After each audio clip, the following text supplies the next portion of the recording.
she was teaching herself Spanish, and so she started rereading them in Spanish, and so she does that every year just to refresh her Spanish.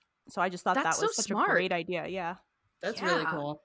Now, Amy, tell us about your fandom, your level of Harry Potter love. Unending. An unending ocean. As deep as the ocean. So I started reading the books when I was in 6th grade, which was 1999/2000. So our reading teacher, she played the audiobook of the first book, and that was the Jim Dale version, not the Stephen Fry. Boo.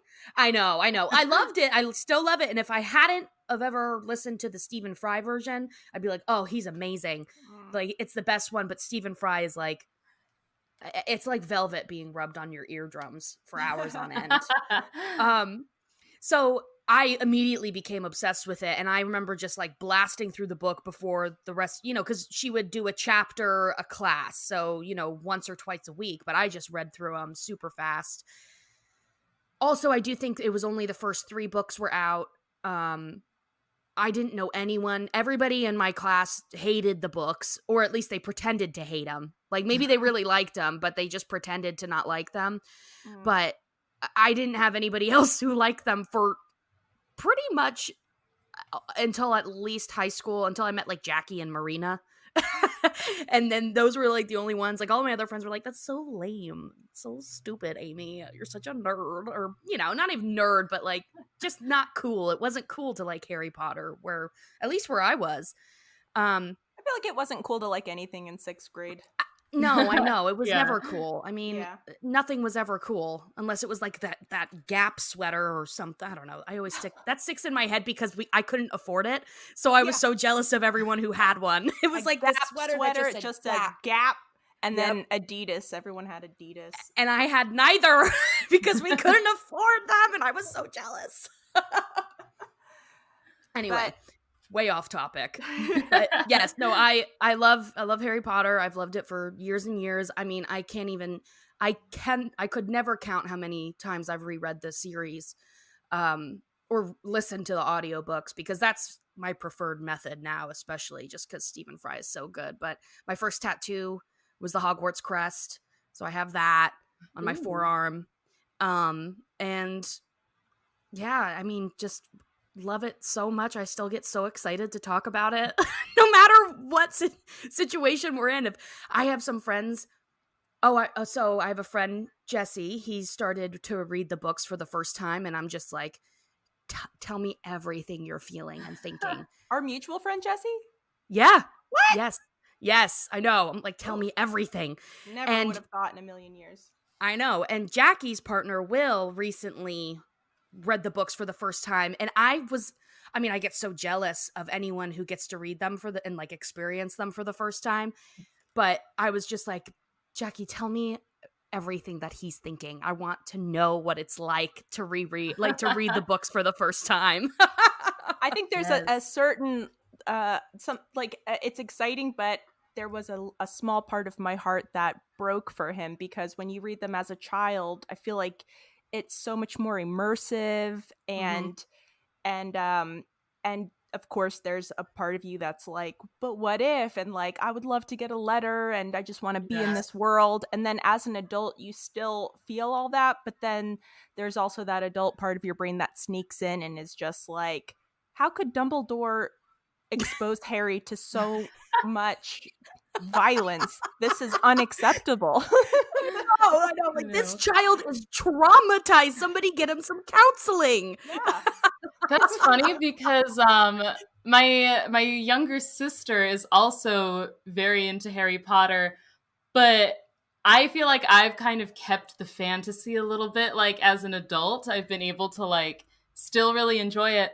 But my sister is so much more just like logical than I am. So now when she's like, she just went back and like rewatched all the films, and I think she was rereading some of the books. And every so often I'll get a text from her where she's like, well, I just figured out a plot hole, or like, I have a question about this whole Snape Lily relationship or whatever, and she'll just text me these things that poke holes in it, and I'm like, stop doing this. I need to keep the magic alive, pun intended. Okay, please stop doing this to me.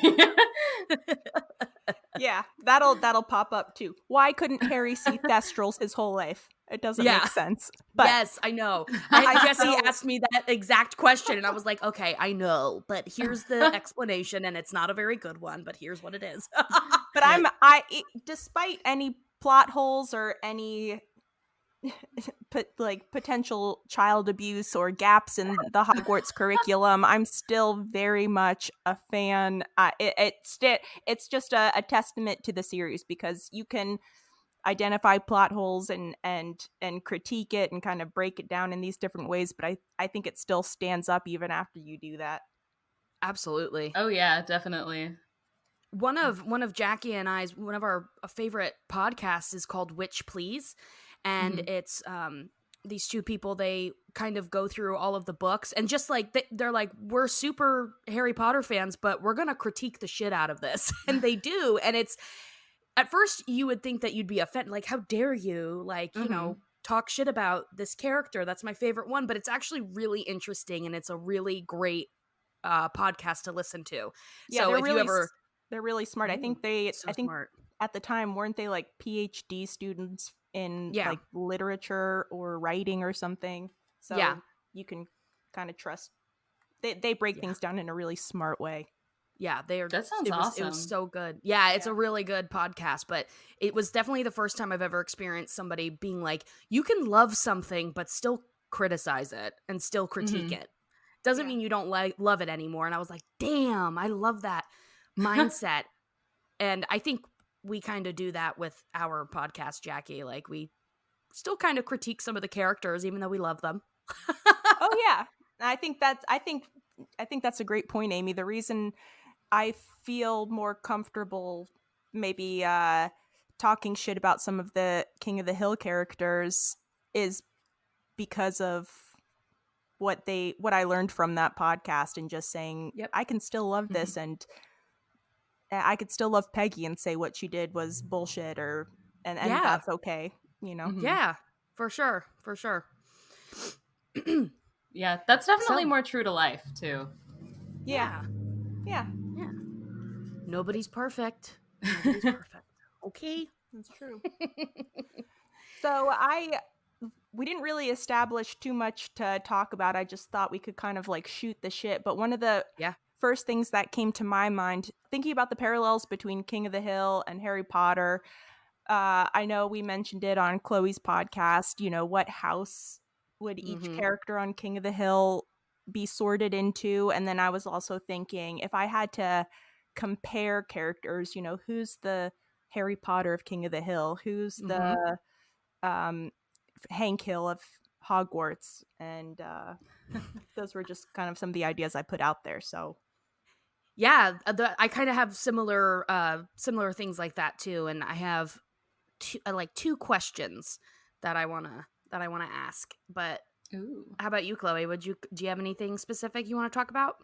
I kind of just went off what you guys gave to me, but I'm sure a question or something will pop into my head at some point, and I'll throw it out there. Oh yeah, perfect, love it. Well, I was gonna say, do we want to just talk about first, right off the bat, you know, sorting the characters? Yes. Okay. Yes. Ooh, okay. Perfect. So I guess I'll go. Do we want to start with a character and then say what we think at the same time? I like that. Ooh, okay. That's good. All right. So starting with Hank Hill, it's his first day at Hogwarts. The sorting hat is on his head. Everyone is staring right at him. And then the sorting hat shouts out his house on the count. What is his house? On the count of 3. 1, 2, 3. Gryffindor. Ooh. Yeah. Did we have two votes for Gryffindor, one for Hufflepuff? Yes. Interesting. Hufflepuff. Explain. So I think Hank is definitely a brave person, but he's also an extremely loyal person. He's a really hard worker, and he is always, like, he's always trying to do what's best. And I think those are pretty typical attributes of Hufflepuff. So because also, I recognize that people, with the whole Sorting Hat, of course, people are going to like kind of go between different houses. You're never just one solidly, right? But yeah, I think I see Hank more as a Hufflepuff because he's loyal to his friends and his family, and he has a very strong sense of right and wrong, which I think that people think that's a really big Gryffindor quality, but I don't think so. I think they just are like kind of like, I'm brave and courageous regardless of what I'm being brave and courageous about. So I see Hank more as a Hufflepuff. Interesting. That's a very good point. Chloe, why do you think Gryffindor? I put him down for a Gryffindor because I think that he's very virtuous, which I know is something that you attributed to Hufflepuff.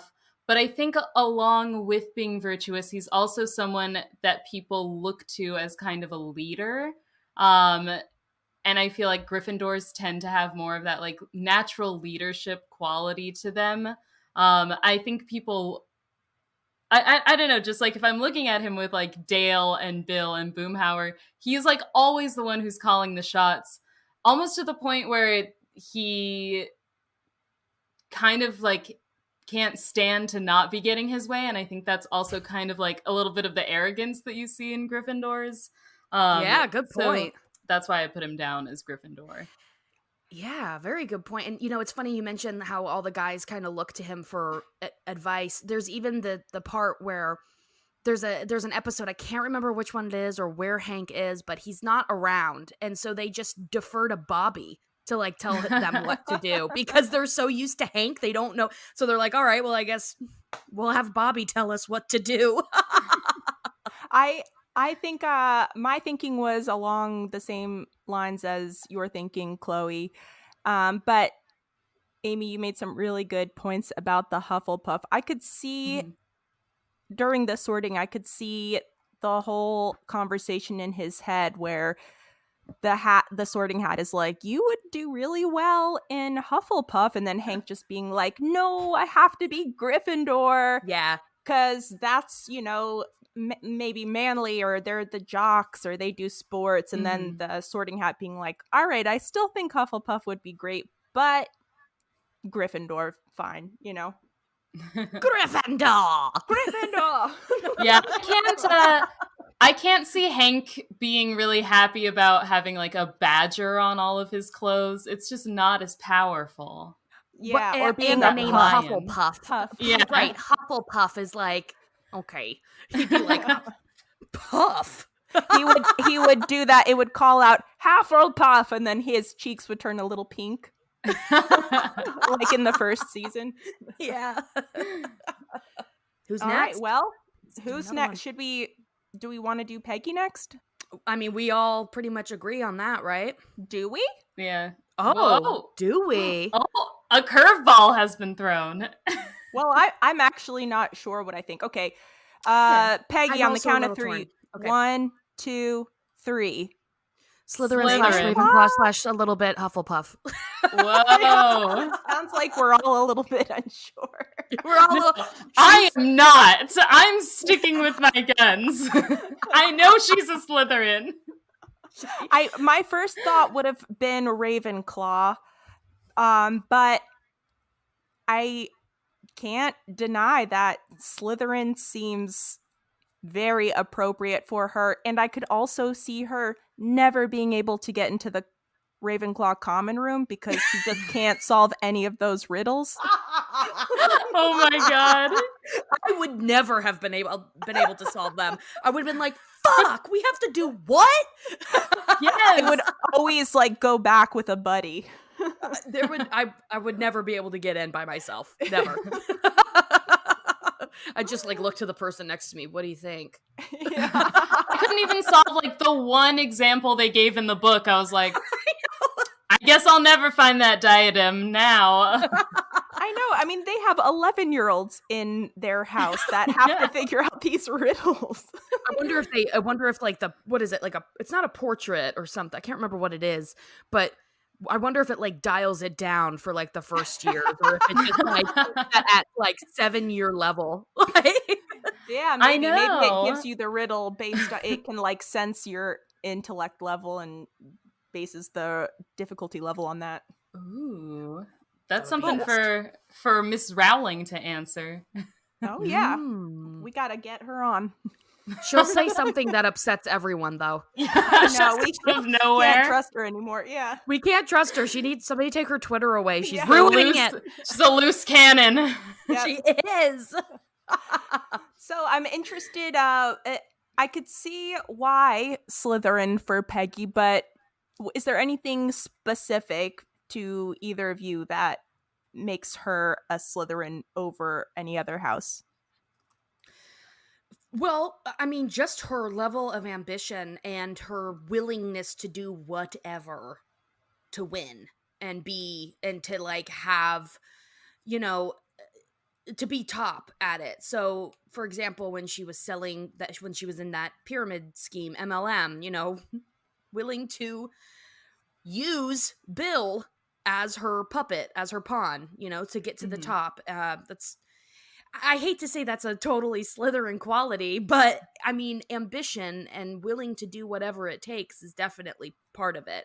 And cunning too. We saw her use her intellect to totally just get revenge on Jeff Goldblum's character. Yep. In that one episode. And she came up with that whole plan. So smart, but like so cunning. It was like a triple cross. Mhm. Like she was getting at Jeff Goldblum's character. She was having Hank involved without him knowing, and she had like the whole group of people who thought it was just this one scam. It was like 3 different things that were happening, and then a 4th thing where she would have just stolen his car.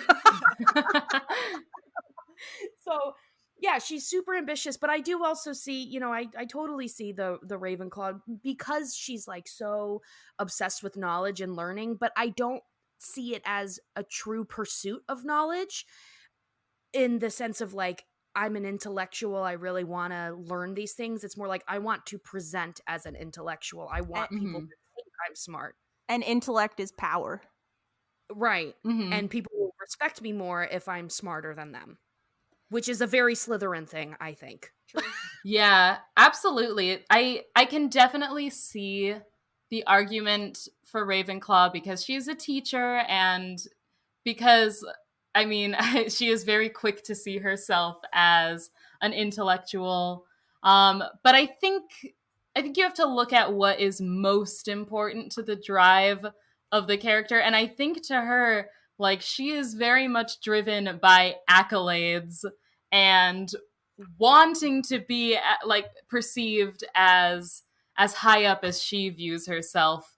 I mean, something that she harps on all the time is her Substitute of the Year awards, far more than like what she's actually taught people. I think that's the most important part to her of being a substitute teacher is like commanding the room and like being in charge and kind of being like, I guess almost like a status play of like, I'm the head honcho here. These kids are listening to me. They're looking to me for intellectual guidance. And I also think that she is the most willing to do whatever it takes. I mean, whether that's pretending to be a nun, we saw in that episode. True. And she's very quick to believe her own abilities, and I think that's something that you need for ambition to really be fueled. She's very, very self-confident. I don't think she doubts her leadership abilities, and I think that's also a quality of a Slytherin, so that's why I had to give it to her. Yeah, I'm convinced now. I'm definitely convinced. Slytherin makes total sense. Who should we do next? Let's keep it in the fam. How about Bobby? All right. Oh, this one was so hard for me. This one is hard. Okay. Really, this one seems easy for me. Okay, I'm ready. Okay. 1, 2, 3. Hufflepuff, Gryffindor. obviously. It's not Gryffindor. Gryffindor, really, Amy? I know. Maybe I'm just trying to be kind of a pain in the ass. Contrary. Now I'm wondering why I said Gryffindor. But I think it's because like I see like people who are entertainers. I think that's pretty brave. But no, he's not a Gryffindor. Well, I was really between Gryffindor and Hufflepuff, so I don't think you were completely out. Like, Okay. It wasn't out of left field to me. I was kind of trying to decide between the two. I wish I could remember why I thought that. I was so convinced in the moment. I remember that feeling. I don't know.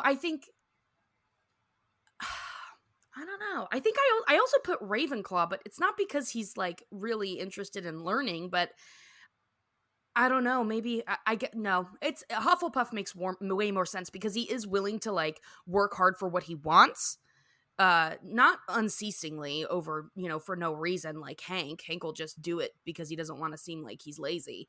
Whereas Bobby, he will work really hard, like in pursuit of his acting or his comedy or that clown school thing. He tried real hard with that. So I could definitely see Hufflepuff. When he picked Connie in that mirror, out of all of those props, when they were trying to figure out if he was the next Dalai Lama. I mean, that's so loyal. That was a very Hufflepuff it's a moment, Hufflepuff move. Yeah. That's very true. I didn't think about that, but that is, yep, spot on. Yeah. Well, oh, go ahead, Chloe. Oh, I was just gonna say, I think the reason I was floating a little bit between Gryffindor and Hufflepuff is because he does have like some qualities that do match Hank in that, like, I think he is very much willing to like stand up for the things that he believes in. I think he is kind of an inherently brave person just because he's so comfortable in who he is. But I just had to give it to Hufflepuff because I think his motivations are more based on other people rather than himself. And I think that's just a more Hufflepuff move. Yeah, I agree with that. Someone I think I'm going to have a really hard time sorting is Luann. I just put question mark. Oh my gosh. Yes. Squib. Yeah, that's what I put for Dale.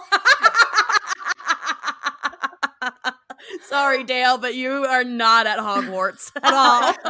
He's the Filch, if he's lucky. He's the Filch. He is. Oh my god. Yes, I guess that would be. I would probably peg Bill as a squib. I think. Oh okay, my god. I get it, but I'm thinking of Bill. Okay, so are we gonna do Bill next? Because I want to talk about Bill. Sure. Yeah. Okay. Yeah, all right. 1, 2, 3. Gryffindor. I don't know. Oh, I guess I could see him, and I don't want to jump ahead, but if he was truly magical, if he was truly magical, and I had to compare him to a Harry Potter character, I suppose it would be an early Neville. Oh, well, okay. So I'm Neville, thinking of Bill. Just in terms of him, like, not quite like getting the hang of the magic, and maybe not being as initially as successful as everyone else, but right. So I love that analogy. The thing is that I'm thinking of Bill back in his prime, like high school. Bill. He was star athlete. He was ladies' man, really. He had tons of women. He went into the army. He was brave and courageous and also loyal. So I kind of threw in a little Hufflepuff there for Bill. loyal to like a fault where his wife is abusive, but Mm-hmm. I guess that's not really loyalty. But he's loyal to like Hank and, you know, Dale and Boomhauer. But so I thought Gryffindor for sure, because if we're judging it like on his early days, you know, I think he's definitely the one of the more courageous ones in the group. Like he's when he does have confidence in himself, he really excels. Even if it's kind of false confidence, like when he had the episode where he was like pre-diabetic, when he gets the wheelchair and he joins that group of new friends, he really gains like a ton of confidence. And he's just like, it's like almost like old Bill again, you know, courageous and brave and athletic and, you know, kind of a badass. So I see Bill more as a Gryffindor who's lost his way. I love that point. I'm thinking of quote unquote present day Bill, but I should be thinking of younger Bill, and younger Bill I do think would have been a Gryffindor, like Neville. Yeah. I think you convinced me. I think I'm gonna hop on that as well and say Gryffindor. All right. Well, what about Boomhauer? 1, 2, 3. Okay, 1, 2, 3. Ravenclaw. I could see Gryffindor too, though, for sure. Why Ravenclaw? I just get the sense that he's always looked to as the wise one in the group, and whenever I think of Ravenclaw, I associate an owl with it, which is not, you know, it's a raven. But I still think of an owl because I think of wise. And so that makes me think of Boomhauer. And I could see Boomhauer being someone who, when he's not plowing his way through Arlen, he's sitting at home, he's got a candle lit, he's reading from a stack of books and just wearing really a silk absorbing. robe. Absolutely. And his tight little G-string leopard or tiger print panties. And and he's reading a book, and he's just, you know, he's reading like philosophy or poetry or something. Like that's how I picture Boomhauer on his off time when he's not surrounded by the guys or having sex.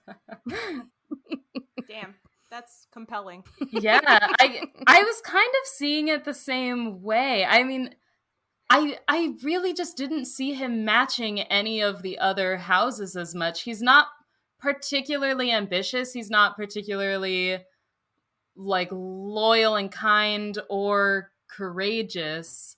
I think if anything, he probably values intellect the most because he does like seem to have pretty good advice. But I think I think he's just willing to kind of do his own thing, and I don't know. He just seemed to fit Ravenclaw more. And Jackie, you said Gryffindor? I did too. Again, I was thinking, oh, this is someone who's a Texas Ranger. I just think of him as I just associate him with being brave, but I think, I mean, of course I'm flipping now. I think Ravenclaw does make a lot of sense because he might be brave and he might be strong and maybe a good athlete, but he's not so as much of a show off as I would expect from a Gryffindor. I think I definitely could see just a deepness to him, an intellect, a desire more for knowledge. cerebral. Yes. Yeah.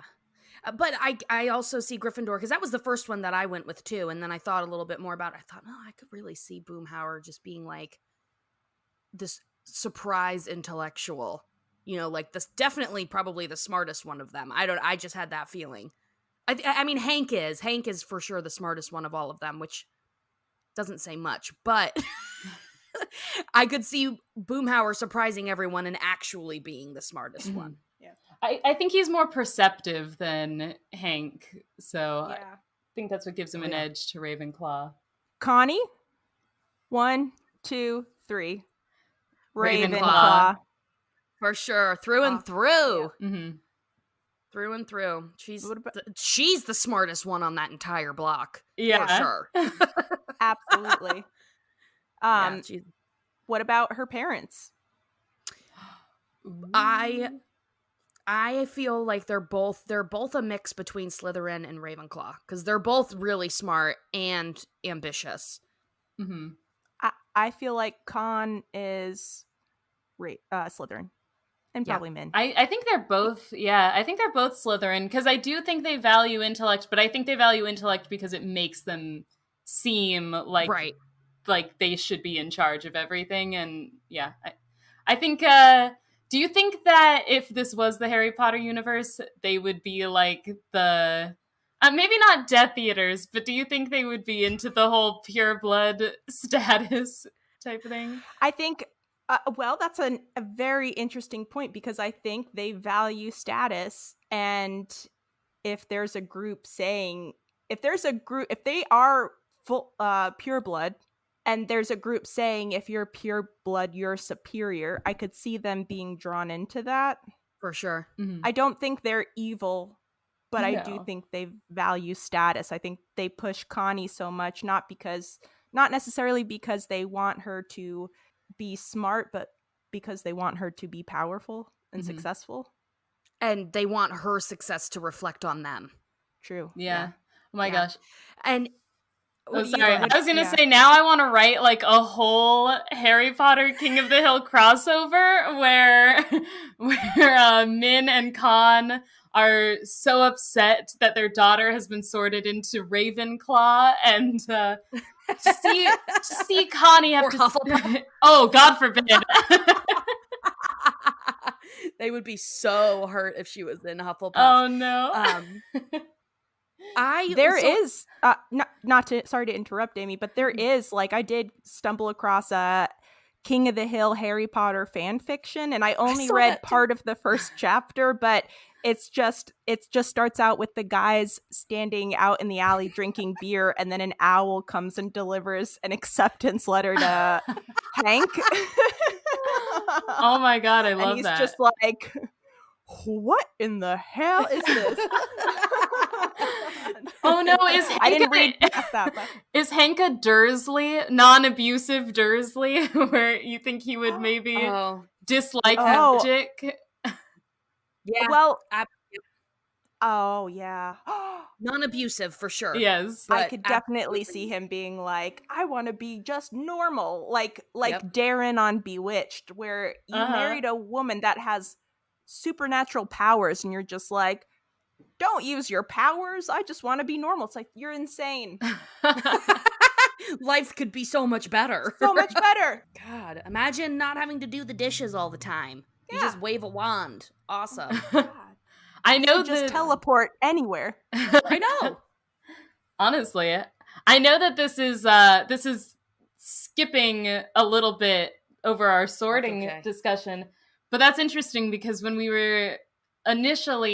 had talked a little bit about how you wanted to compare people to characters in the Harry Potter universe, I marked down, like, of his group, Bobby is definitely the Harry Potter, Joseph is the Ron, and Connie is the Hermione, and Hank is definitely the Vernon Dursley who does not want magic to happen, but a nicer Vernon Dursley. Oh, that makes so much sense. Like, in my mind, I immediately made Hank the Harry just because he's the main focus. Yeah. And I made, in my mind, Peggy was Minerva McGonagall. I'm rethinking all of this now. I like that, though. When you say that Bobby's the Harry, Joseph is the Ron. Of course, Joseph is such a Ron. Yes. Yep. And of course, Connie is such a Hermione. That makes total sense. Mm-hmm. So, okay, I'm jumping around too, but we'll get back to the sorting thing. Although I think we got pretty much all of them, except for Dale, which we kind of briefly touched on. I feel like we skipped all the people we were unsure about. I'd be curious to sort Joseph, but everyone else, it's... I am positive that Dale is a squib. He is 100%. 100% Filch. That is the smartest observation. Jackie, you said he was Filch, right? Yeah. Yes, brilliant. Because he's got all these hidey holes. He knows all the ins and outs. He knows how to sneak around. Yes. He's like, insane. So yeah, he is for sure the Filch. He was like Filch is the he's the caretaker, which is is he the caretaker? I thought. Yeah, that's right, because Hagrid is the groundskeeper. Yes, so he's the caretaker, where Dale was the towel manager for all the guys. So I could see those two things go together, too. And he has a cat named Rusty Shackleford. That he uses to spy on people. Yeah. Or it's his gerbils and turtles that he uses. He just has cockroaches everywhere. Oh yeah, that's what he would have. His secret police cockroaches, like. Well, what house? Well, we could just sort Joseph real quick and then just jump around to whatever we want. But what house do you guys do you all think Joseph would be in? Oh, that's hard. And it gets difficult when I'm thinking of pre-pube Joseph and post-pube Joseph. Gotta sort him into the different pubes, It's the most important part. Immediately I want to go with Gryffindor simply because he's a jock. Mm-hmm.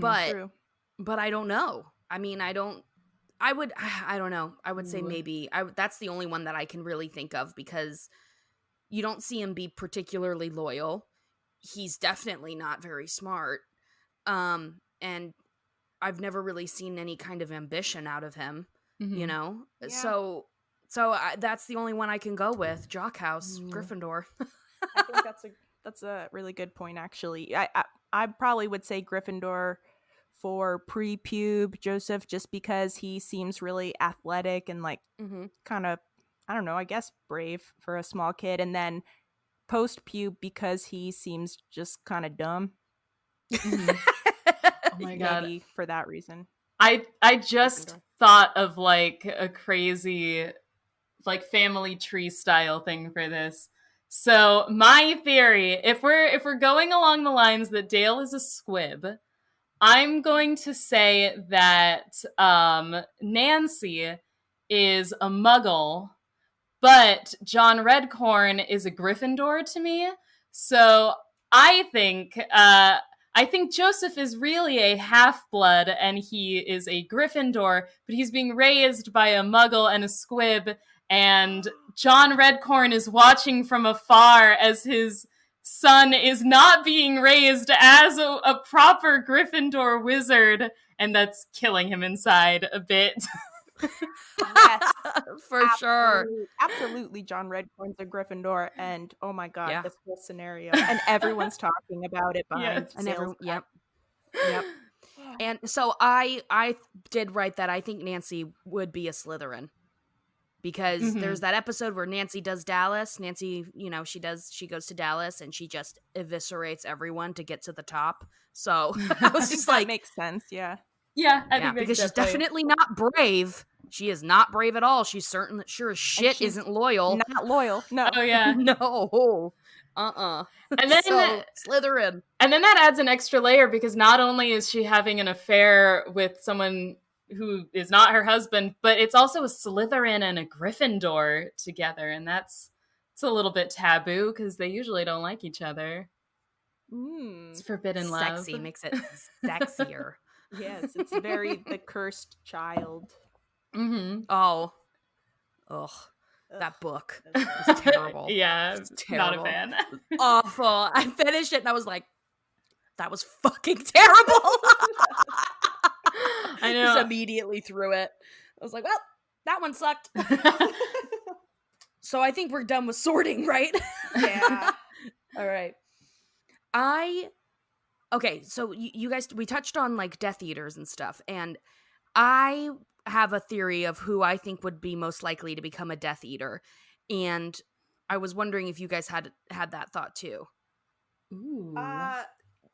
Just about one person. Cotton. Oh, see, I thought Cotton would be Voldemort. Friends Voldemort. Oh my god. Okay, that really solidifies who I think would be a Death Eater for sure then. Or he's Vernon Dursley, the abusive Vernon Dursley. Oh.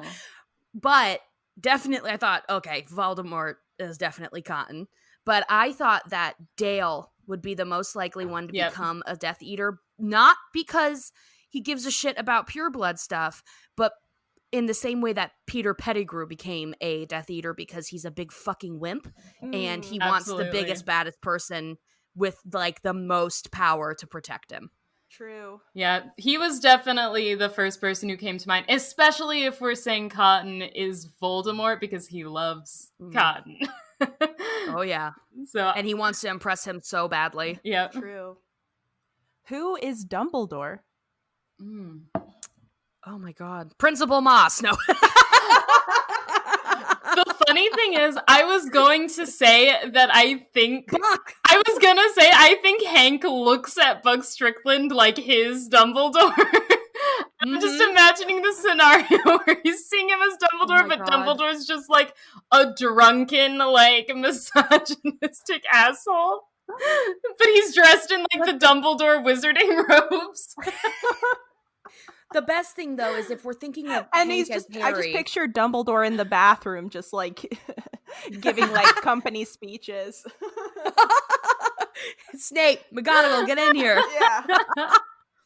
Sorry, Amy, There's I cut you definitely off. a death in you. No, so I was just thinking, if Hank is the Harry in that situation, it makes a lot of sense because Harry looked up to Dumbledore and thought he did no wrong ever and like always excused. Well, he didn't always excuse him because he didn't know that he was actually kind of not a good person for a while. And Buck for sure is a scumbag. And Dumbledore's not a scumbag, but he definitely used Harry for his own gain in terms of it was for a quote unquote greater good. But he definitely like played with Harry's life in order to defeat Voldemort, in order for Buck to defeat Fatherton. That's a little bit of a stretch, I know. I love how deep we are in like both of these. Like we're so deep inside of the fandom for both of these. Like I was about to say too, I don't know that Cotton is Voldemort. If anything, I think he's that one descendant from Voldemort that has like the daughter that marries the Muggle. Ugh. No, he's Voldemort's grandfather. What's his name, Amy? Oh, Tom Riddle. Yeah. Oh, Tom grandfather. Riddle. No. Marvolo, yes. Damn. And then I was like, I can't say that because that's too deep of a cut. No. We're in it now, Jackie. We're in it now. Wait a second. I'm trying to think of anyone else that would be Dumbledore, though, and I don't know that there's a Dumbledore on King of the Hill, unless Chuck Mangione? I don't know. He has a beard.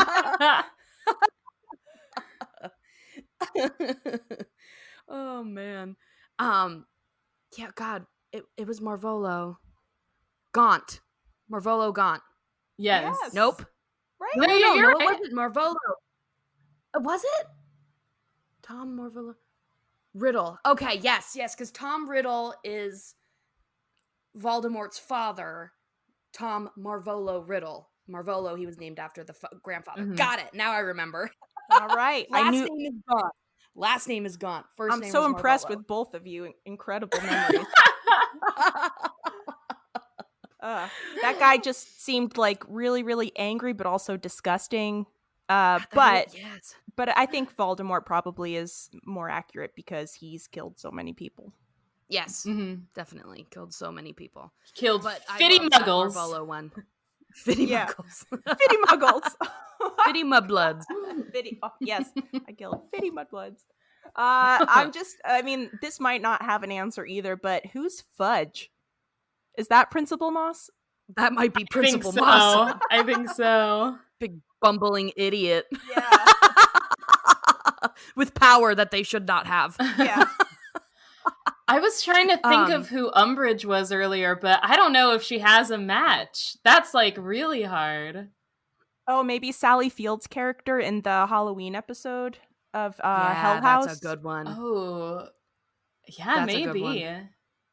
She like runs over her cat and she's all self-righteous and I don't know. That's what comes to mind first, but trying to ruin children's happiness. Mm-hmm. Yeah, I like that. That's a good one. So I did a little one with the Marauders. Ooh. Ooh. Like out of Hank, Dale, Boomhauer, and Bill, who's who? Mm-hmm. Of course, I chose James for Hank. Dale is Peter. Peter Pettigrew. Boomhauer as Remus. And Bill as Sirius. Ooh, like And I young know, Bill? and the thing, I'm thinking of young Bill, and also I want to note that I am not a fan of Sirius. So, Wow. Okay. so that's why I didn't feel bad about putting Bill as Sirius. Hot take. That was one of the things where I just had so much love for all of them, especially, well, I mean, except for Peter, but especially Sirius. And then rereading it as an adult, I was like, this man is unstable. Yes. And he got himself killed. He put Harry in danger. This guy is out of his mind. Yeah.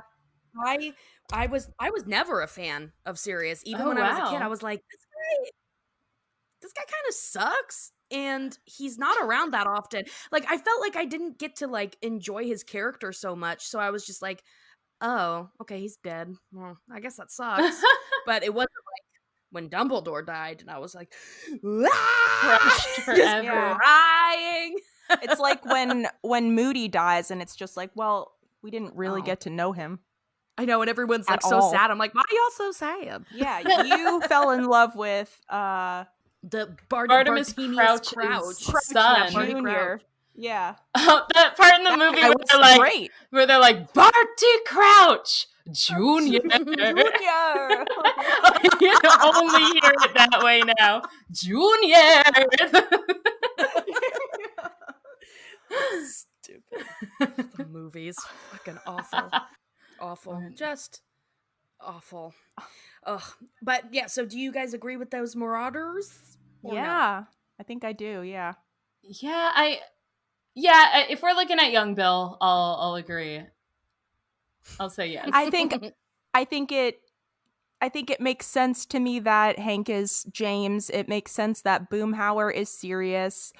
It makes sense that Dale is Peter Pettigrew. So Bill just defaults to Sirius, which I don't. Those are the only ones where I'm just like, that's kind of a little bit of a loose connection, but it just defaults to that. Exactly. Yeah. That was pretty much. I have one more question. Okay. Who do you think of all the characters? Who do you think would be chosen for the Triwizard Tournament? Ooh. That's a really hard one. I don't have an answer to it. Okay. I'm just wondering if you guys do. I would like to see a Triwizard Tournament where Bobby is a contestant. I don't think he's the most likely to get chosen, but I would love to see it. Maybe Connie. I would think Connie. Yeah, probably. She would be solving those puzzles, and she would probably, I mean, not that she's necessarily the strongest physically, but she would probably have enough spell knowledge. Mm-hmm. Well, and I think that is kind of what they, that's what it was about. It wasn't about like their physical ability. It was more just like, what is their skill level? Like, are they actually one of the more talented people? Like, do they have the guts and the magical like spell proficiency? Yeah, exactly. Do they have that? Which I can't foresee Bobby having. Yeah. Oh wait, magical. You know what? I take it back. This also wouldn't happen, but actually I think it'd be more fun to see Luann in the Triwizard Tournament. Dead. That would be immediately amazing. She steps out, like the band is going, she steps out in front of the dragon, and then it just like shoots fire at her. She's gone. Her hair is gone. That's how she loses her hair. Oh no.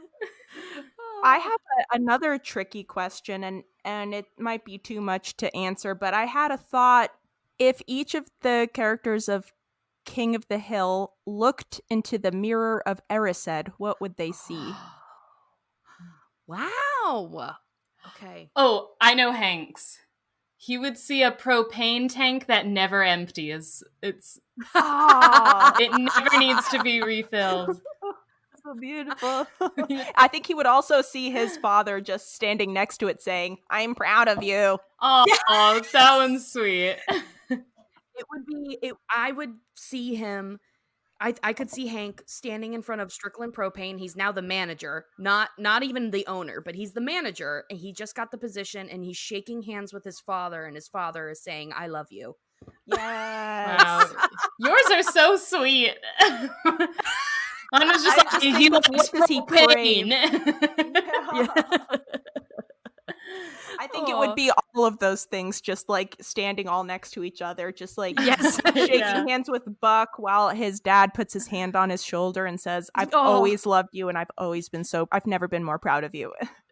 Oh, This is the part of the episode don't where we we all cry. desire that? Don't we all desire that? I think Bill would see two things. I think he would see himself with a full head of hair, and I was gonna say that. and he would be with Blowing in the wind. Lenore. Yes, and with Lenore by his side. Yeah, with a couple of kids. I was gonna say the exact same thing, only instead of Lenore, maybe it's Peggy. Oh, I don't know. I mean, Gross. doesn't he hold a candle for Peggy? And he's always just like, if you died, Hank, I would be there to take care of her. And Yeah, he has long yes. hair, and Peggy's just like running her fingers through it. Ooh. You know what? I think you guys could do a whole deep dive episode, kind of like the episode you did about I think it was Does Dale Know About John Redcorn or whatever. You guys could do a whole deep dive episode about if you think Bill would choose Peggy or Lenore, like if he had the choice. Okay, well, I'm not gonna, because we might actually do that, because now I'm starting to think. That would be cool. Man, my mind just started spiraling. And then who's there? Ann Richards? Yes. She's in the background, and he's just like, I don't know. Damn. I see Peggy is like, she's, like head professor of Harvard or something. She's just like getting full of trophies behind her, and she just has tons of like accolades, and people are just like, you are the smartest person in the world. Congratulations. Mm-hmm. Yeah, everyone is around to see it too, because yes, I'm sure she wants it to be acknowledged, and they're all clapping, and Hank is there, and he's just like, that's my wife or something. I don't know. Yeah. Let's see. Who else? What would Buck see? Just tons of sex workers. Yeah, I think he would just be surrounded by beautiful half-naked women. They would be feeding him grapes. I picture like a Scrooge McDuck style like room where he dives off a diving board into this room, not full of gold coins, but maybe there are gold coins, but also just boobs. And he's just swimming around in it, doing backstrokes. And he has a fully functioning heart. Yeah. I can think of one for post-pubescent Joseph, but it might be too dirty. Oh, please, come on. I think he just sees himself whole. Like I think he's so innocent still that I wouldn't take this all the way. But I think he would just see himself holding a pair of Luann's panties. Yeah, he looks in the mirror and it's just a pair of panties on the ground. Yeah, that say like Luann. Like it's like at the end of the Sorcerer's Stone when he looks into the mirror and then the stone drops into his pocket. It would just be like that, but just like a pair of underwear. And then he sniffs them. Yes, exactly. I was picturing him just like Min is there and she unbuttons her shirt and opens it and she's like, you can touch one if you want, and then he does. That's awesome. Definitely, for sure. I could see that one. Oh my god. I have a question. Yes. So, well, I'm trying to decide which one is the more interesting question, because I was going to say who out of the characters would we think would choose? You know how at the end of the 7th book, the whole question is like hollows versus horcruxes? Oh.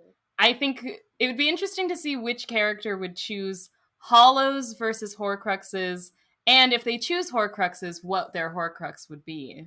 Right off the bat, I think the ones who would choose Horcruxes would be, I think it would be Bobby and Hank, and Interesting. those are pretty much the only two that I think. And then for Hollows, for sure Peggy. He wants to be the master. I think Bill would be tempted, and I think Dale would want all of them. I could see Bobby going for the Hollows just so he could wear that cape. And I think if Hank had a Horcrux for himself, I just imagine it would be a propane tank, or Betsy his guitar, or maybe his lawnmower. Oh, do you mean, okay, so you mean like what would their Horcruxes be? Or would they just like try and like do the mission of getting rid of the Horcruxes? I don't know if that's what you meant, but that thought popped into my mind. Yeah, I think if they had Horcruxes for themselves. Gotcha. Yeah, I guess it makes more sense to say which one would they pursue, I guess, would they rather vanquish death or vanquish the Horcruxes? But then if they did make their own Horcruxes, I guess, what would they make their Horcruxes out of? That's separate, yeah. But yeah. You're right, I didn't phrase Peggy's that correctly. Would be her... No, you're fine. No, I'll leave. Sorry, everyone. I just end this. I just end the recording. My end just goes dead. That was embarrassing. No, I'm just kidding. I was so close to being invited back, and then I have a hard time with this question though, because I think it depends. In my mind, it depends on the context. Like in the book, wasn't Harry ready to go for the Hollows until he realized that they weren't available anymore? Voldemort had them? No, he was ready to go after them, but Dumbledore kind of set Hermione upon him, like kind of convinced Hermione by giving her the rune book and like knowing that she's skeptical of things, he knew that was going to slow Harry down from only pursuing the Hollows. But the decision came when they were at Bill's cottage, and he's like, who do I talk to? Do I talk to Griphook, the goblin? He's like, because if I talk to him first, then I know that Voldemort's going to get the wand because he's on his way to go get it. So it was either like, do I do this and go get the wand, or do I stick to the Horcrux So he had to make that choice, right? That was the moment he like made the choice, yeah. Yeah. Right. Oh my God. Oh, Amy. God, your knowledge. You know so much about King of the Hill and Harry Potter. I got goosebumps. It's like, that's right. I was part keyed away to that moment in the book. I was envisioning it. I was envisioning Harry like deciding between the two rooms. I was there. That's right. That's right. So yeah, okay, so that helps me now. So now I'm going to picture each of the characters at Bill's house, and do they go talk to Griphook, or do they go after the Hollows? Yeah. I don't know.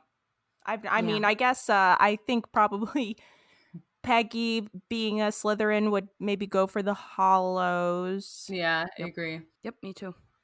That might be the only one I know for sure. Yeah. I think Hank would definitely go for the Horcruxes. He's gonna try and he's gonna come up with a plan to get rid of Voldemort. I don't think that he would go after the Hollows. Yeah. Woo! Wow, I've stumped us all. Yeah, okay, so I guess if they were to let's say they all make a pact and they all make Horcruxes, I definitely agree with the choices for Hank's Horcruxes. I feel like Peggy, if she were to make one, it would be like a boggle piece or something. I don't remember what those are called. Letters? I don't know what you call it. I don't play boggle. They're like letter die. I don't know if they have a special name. Like, yeah. Yeah, definitely one of those. Connie would maybe... Well, I don't know, because... I wouldn't say she like plays her. Did she play the cello or the violin? It was the violin, right? Violin. I don't think I don't know how attached she is to it. 'Cause she plays it because her parents want her to. So I think she wants to destroy that thing. So yeah, I don't think that it would be her violin. yeah. It would be a bluesgrass CD. Oh yeah. Yeah, I can't think of them. That one's tough, but definitely propane tank for Hank. Yeah, maybe Yes. a pack of cigarettes for Dale, but everyone else is yeah. a little bit hard. Yeah. Wow. But then he would smoke them all on accident. Yes. He destroys his own Horcrux. Yeah. Yes. Definitely. Yeah, Definitely Harry see that. finds the pack of cigarettes and he's like, the only way to destroy it is to smoke them. So they all just have to like stand behind a school around. and I feel like Bobby's would Win-win. have something to do with like prop comedy. yeah. Definitely. Or his troll dolls. Maybe Cotton's would be his shins if he could find Oh them. my god, yeah. If he could find them. Principal Moss would be like a pair of right-handed scissors.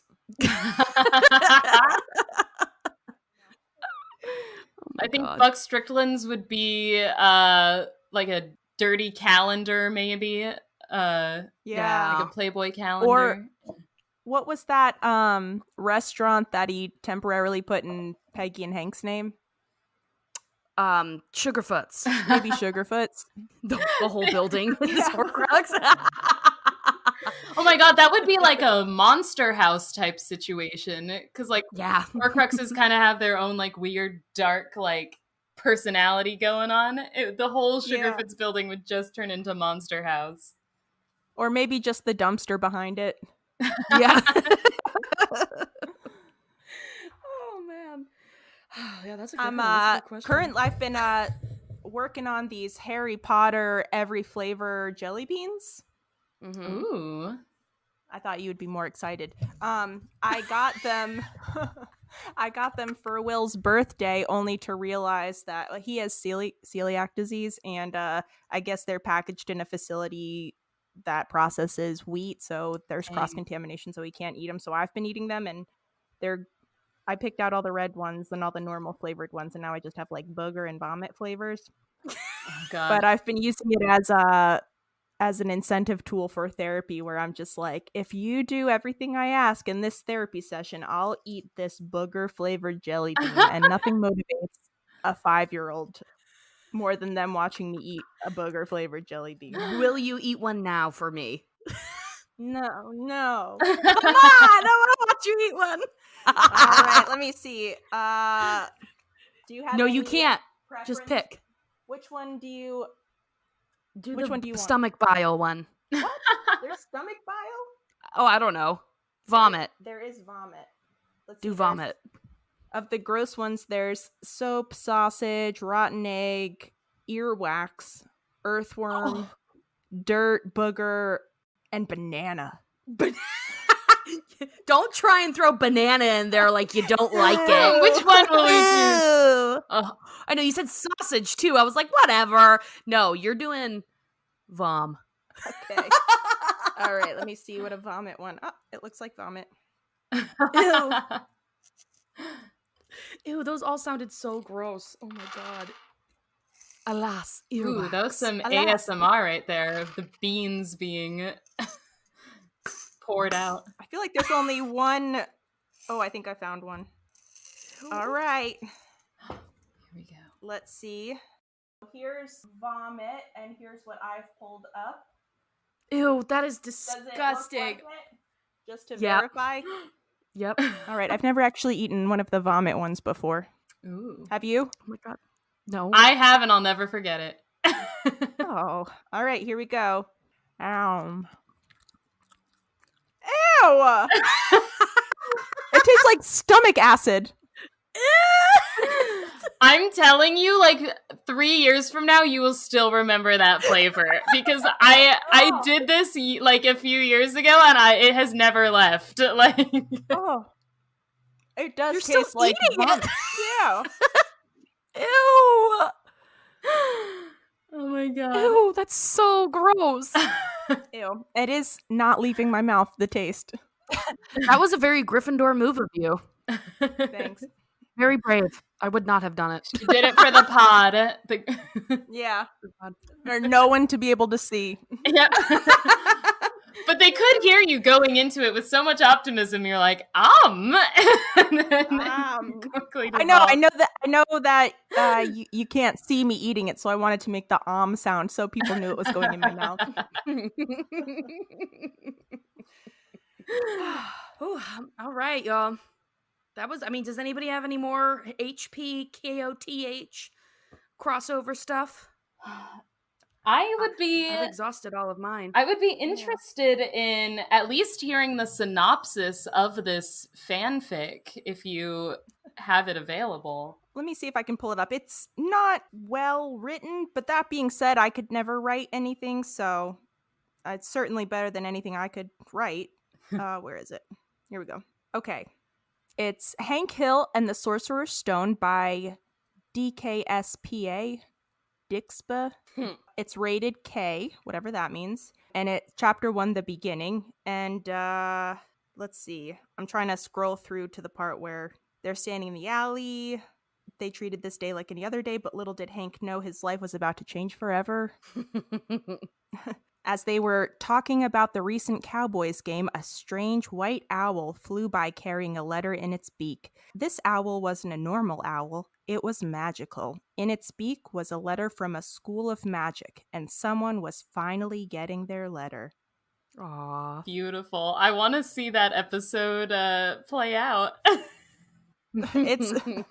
It just kind of like goes on. It's actually quite impressive that somebody wrote all of this out, but it's like the owl drops the letter in front of Hank and all of his friends, and they're like, what is this? And then Hank says something like, what in God's name is Hogwarts? Is it some kind of disease? I don't know why I gave him like a Louisiana accent. What in God's name? Disease. Oh my god, that's so cute. Yeah. I love that someone did that. Yeah. So, and it goes on and on and on, and it looks like there are maybe 12 chapters. Yeah. Wow. Amazing. I'm going to jump to the last chapter just to see what anything looks like on there. No. No, it's just really it seems like I keep waiting to find something funny, like ironic, but it seems like it was written in earnest. Oh, I kind of like that. Very genuine. Yeah. They were like, the world really needs this. Yeah. Oh, this is so interesting. It sounds like Hank is maybe fighting Voldemort.